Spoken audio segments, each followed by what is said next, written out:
Halo, Assalamualaikum warahmatullahi wabarakatuh. Kami dari kelompok 7 ingin menjelaskan materi teori akuntansi pertemuan 11 dengan tema laporan arus kas. Nah, kelompok kami ini terdiri dari 3 orang. Yang pertama, saya sendiri Mutiara Saskia dan rekan saya Meliana dan Maulana Malik Jabar. Untuk materinya akan dijelaskan oleh rekan saya.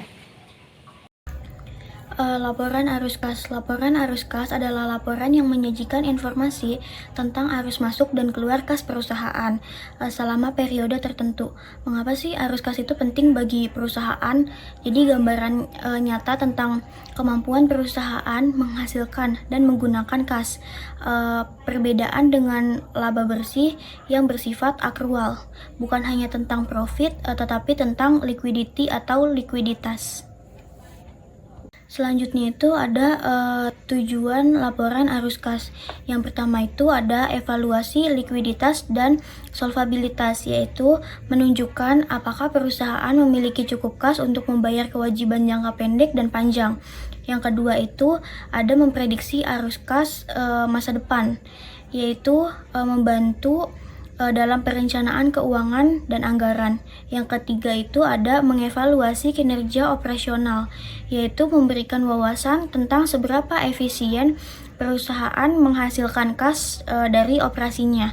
Yang terakhir itu ada pembandingkan perusahaan, memungkinkan perbandingan kinerja kas antara perusahaan.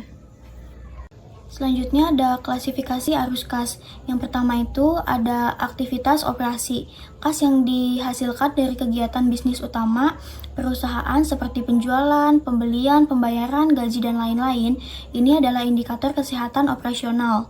Yang kedua itu ada aktivitas investasi. Kas yang digunakan untuk membeli atau menjual aset jangka panjang seperti tanah, bangunan, peralatan, atau investasi lainnya.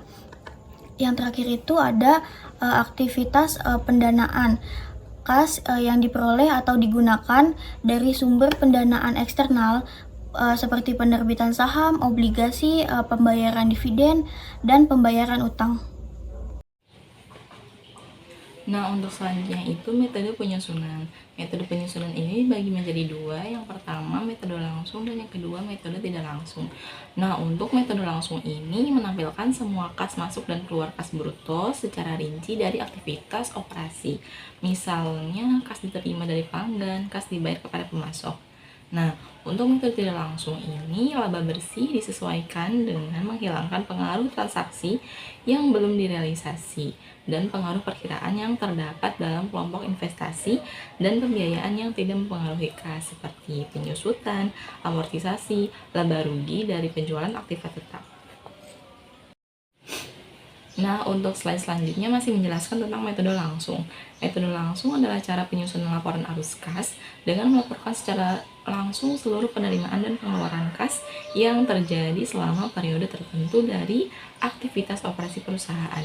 Di sini ada contohnya PT Sukses Kemilau, laporan arus kas periode berakhir pada 31 Desember 2020. Di sini ada laporan arus kas dari aktivitas operasi. Kas diterima dari pelanggan sebesar 20 juta, dikurangi pembayaran beban dari pembayaran kepada kreditur sebesar 9 juta, jadi totalnya itu 11 juta. Nah, untuk selanjutnya ada laporan arus kas dari aktivitas investasi. Pembayaran kas untuk pembelian gedung sebesar 30 juta. Jadi arus kas bersih dari aktivitas operasi investasi ini sebesar 30 juta. Selanjutnya ada laporan arus kas dari aktivitas pendanaan. Kas diterima dari pemilik investasi sebesar 30 juta, dikurangi penarikan dari aktivitas pendanaan sebesar 25 juta. Jadi kenaikan bersih kasnya itu diakumulasikan sebesar 6 juta. Untuk slide selanjutnya yaitu menjelaskan tentang metode tidak langsung. Metode tidak langsung adalah cara pencatatan atau pelaporan yang menyajikan informasi dengan terlebih dahulu menyesuaikan data atau angka yang ada. Contohnya, dalam laporan arus kas, metode tidak langsung menghitung arus kas dari aktivitas operasi dengan menyesuaikan laba bersih terhadap perubahan akun-akun non-kas seperti penyusutan dan perubahan modal kerja. Nah, laporan ini menunjukkan bagaimana metode tidak langsung menyesuaikan laba bersih dengan elemen-elemen non-kas dan non-operasional untuk menghitung kas yang benar-benar diterima dari kegiatan usaha. Hal ini memudahkan analisis arus kas real perusahaan. Di sini contohnya ada CV Bina Insani, laporan arus kas metode tidak langsung periode berakhir 31 Desember 2019. Di sini dari aktivitas operasinya ada pendapatan bersih, kenaikan piutang berarti dikurangi ya, kenaikan piutang usaha, kenaikan utang karyawan, kenaikan utang pajak, dan dikurangi keuntungan dari penjualan perlengkapan, keuntungan dari penjualan tanah, beban amortisasi paten, beban depresiasi kendaraan, beban depresiasi gedung. Nah, di sini ada aktivitas investasi, ada penjualan perlengkapan, pembelian perlengkapan, penjualan tanah, pembelian kendaraan, dan pembelian gedung. Untuk aktivitas pendanaannya ada pembayaran dividen dan penerbitan saham biasa.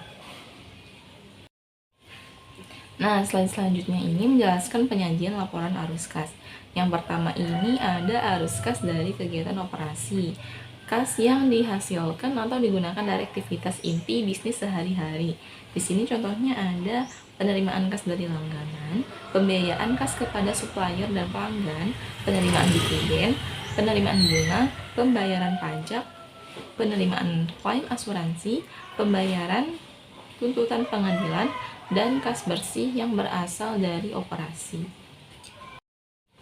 Nah, untuk selanjutnya penyajian laporan arus kas yang kedua, arus kas dari kegiatan investasi. Kas yang terkait dengan perolehan dan pelepasan aset jangka panjang, aset tetap, investasi, dan lain-lain. Di sini ada penerimaan dari penjualan aktiva tetap, penerimaan dari wesel atas penjualan aktiva tetap, pengeluaran modal, pembelian perusahaan PT Indah Pola, dan kas yang berasal dari investasinya dari akumulasi semuanya. Di sini penyajian laporan arus kas. Kas yang berhubungan dengan perubahan dalam ekuitas dan utang jangka panjang perusahaan. Pertama, penerimaan pinjaman baru Rp1.500, pembayaran lease Rp625, penerimaan dari pengeluaran obligasi Rp2.000, penerimaan dari penjualan saham biasa Rp2.500, pembayaran dividen Rp1.000. Kas bersih dari kegiatan pembelanjaan Rp4.375, kenaikan kas Rp5.325, kas awal tahun Rp3.000, kas akhir tahun Rp8.325. Selanjutnya manfaat arus kas. Pertama, menilai kemampuan membayar kewajiban jangka pendek. Kedua, mengukur kinerja operasional aktual bukan sekedar laba akuntansi. Ketiga, memberikan informasi penting untuk pengambilan keputusan keuangan. Kesimpulannya, laporan arus kas memberikan gambaran komprehensif tentang pergerakan kas perusahaan dan penting untuk mengevaluasi likuiditas, solvabilitas, dan kemampuan perusahaan menghasilkan kas dari operasinya, dan juga memahami direct dan indirect method tentang untuk interpretasi yang tepat. Sekian materi yang bisa disampaikan oleh kelompok kami, semoga bermanfaat. Kurang lebihnya mohon maaf. Billahi taufiq wal hidayah. Wassalamualaikum warahmatullahi wabarakatuh.